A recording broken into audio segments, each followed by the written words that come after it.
Okay, good afternoon. My name is Cadet Hatch. We're going to be going over TCCC today. So we're going to go over care under fire. We're going to go over acronyms like AVPU and MARCH, and we're going to teach you how to take care of a casualty in a tactical situation. Okay, so at this time we're engaging the enemy. Bang, bang, bang, bang, bang, bang. Okay, at this time my buddy has been shot. I'm going to call out to him, and I'm going to see if he's okay. I'm going to see if he can return fire. Hey buddy, can you return fire? Yeah. Bang, bang, bang, bang. Okay, I'm gonna call out to him. I'm gonna see if he can move to cover. Hey buddy, can you move to cover? I'm moving. I'm returning fire at this point. Bang, bang, bang, bang. I'm gonna call out to my buddy. I'm gonna say, hey buddy, can you administer self-aid? Bang, bang, bang, bang. Yeah, I've got my tourniquet. Bang, bang, bang, bang. So once we suppress the enemy, we can move on from care under fire. So the first step in tactical casualty combat care is to, once I've moved the casualty to a safe location, I can check for his responsiveness. We use the acronym AVPU to check for responsiveness. So A is alert, where he's up and he's talking to me. It's my chest. So he can tell me where he's hurt, where he's injured, and I can go right to that thing and treat him. V stands for verbal, where he's not really alert, but he's still kind of got things coming out of his mouth. Somewhere here. So when you're under a lot of pain, but you still have enough blood to keep you moving, he can be verbal. The next step is he's pain responsive, which means if I rub his chest with my knuckles, I'm going to get a little bit of something out of him. I could flick his eyeball. There's a ton of things that you could do. I'm not going to go into it. But if he responds to pain and nothing else, then he's at that pain level. So the last one is unresponsive. It's even though I'm doing a sternum rub, I'm flicking his eyeballs, I'm doing whatever, he's still unresponsive. That's obviously the most serious condition, and that means this guy really needs help. So that's AVPU. Okay, so once we determine the casualty's responsiveness, we're going to go into the acronym MARCH, which tells us the priority that we want to care for the things on him first, because there's injuries that will hurt him faster or kill him faster than other things. And the first one is M, which is massive hemorrhaging. So if he's bleeding out, that could kill him in a minute or 2 minutes. So that's the first thing we want to check for. When you check for massive hemorrhaging, you're going to do what's called a blood sweep. So you're not going to step over the casualty at all, but you're going to start at the top of the head, and you're just going to put your hands under him, around him, wherever you can, and every time you're going to pull your hands back out and check for blood. So I'm going to go all the way around, and I would go all the way around the casualty on both sides. I would lift him up and check his back if I could, and check for any kind of blood that's coming from anywhere. For the purpose of this training today, we're going to go quickly over the rest of MARCH after massive hemorrhaging. So the A in MARCH stands for airway, and the R in MARCH stands for respiratory. So these two things kind of go together. What you're going to do is check and make sure the casualty's breathing. You use the head tilt chin lift method or the jaw thrust method to look, listen, and feel for the casualty's neck, for the pulse, for the rise and fall of the chest, and also breath on your face. And as you do that, you can make sure that that's not the thing that's going to kill him next. So after A and R, you have C, which is circulatory, and H, which is hypothermia. So these two things are really just making sure the casualty is comfortable and doesn't have anything in the immediate area that's going to worsen his situation. So you're going to make sure he's warm, you're going to loosen his clothing, you're going to untie his boots, you're going to elevate his feet, make sure that you're treating for shock and things like that.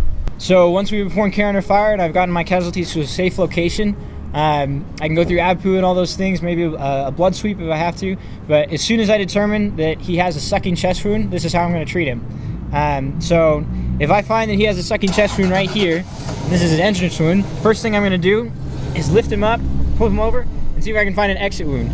It's very important that you find both the entrance and the exit wound. So this time, this is going to be a super simple example, but if his exit wound is right here, I'm going to take what's called an inclusive bandage, and I'm going to, after I remove any clothing or things that get in the way, except for burn clothing if you can't get it off, and I'm going to put it right there so that it cuts off all air or anything else that may be going into and out of that wound. And then I'm going to lay him back down.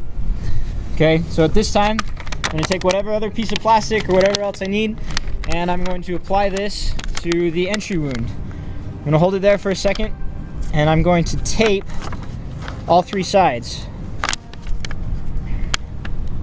all 3 sides. 3 of the 4 sides of this paper, whatever it may be.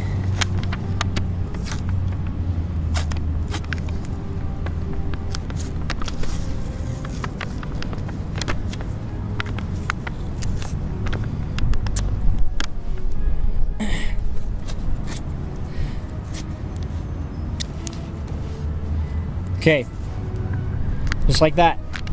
So what happens when you get a sucking chest wound is that there's air coming into the cavity in your chest, and it's compressing, it's building up and compressing that lung down over to the side. When that happens, that's going to make it so that he can't breathe.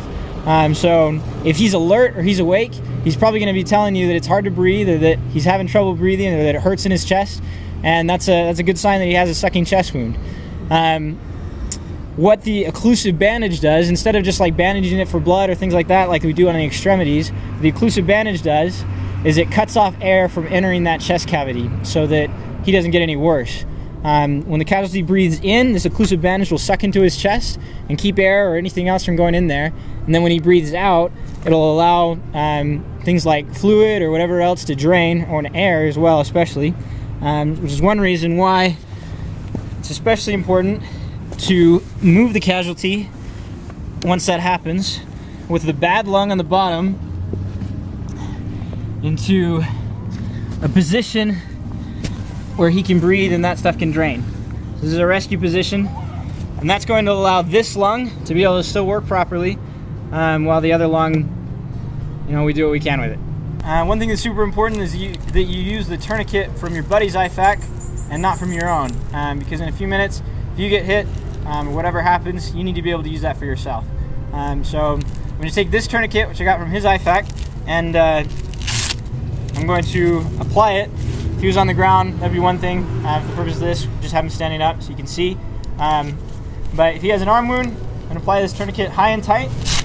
And with arms, or with arms, I only really need to go through 1 loop. And I can pre-stage it that way, that's okay.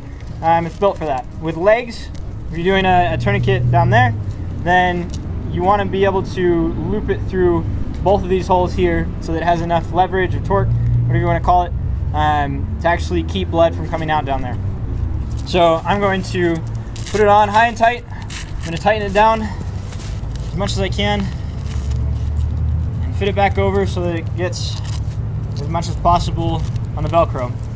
Okay, so at this time I'm going to take the windlass and I'm going to twist to tighten it down.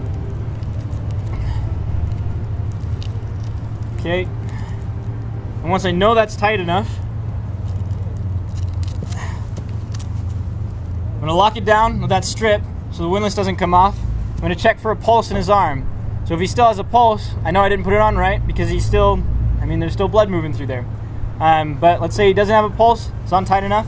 I'm going to write the time on the sheet of white paper right there, and I'm also going to use whatever I can, a pen, blood, and I'm going to write a big T on his forehead and the time anywhere else that I can as well. And that's how you put on a tourniquet.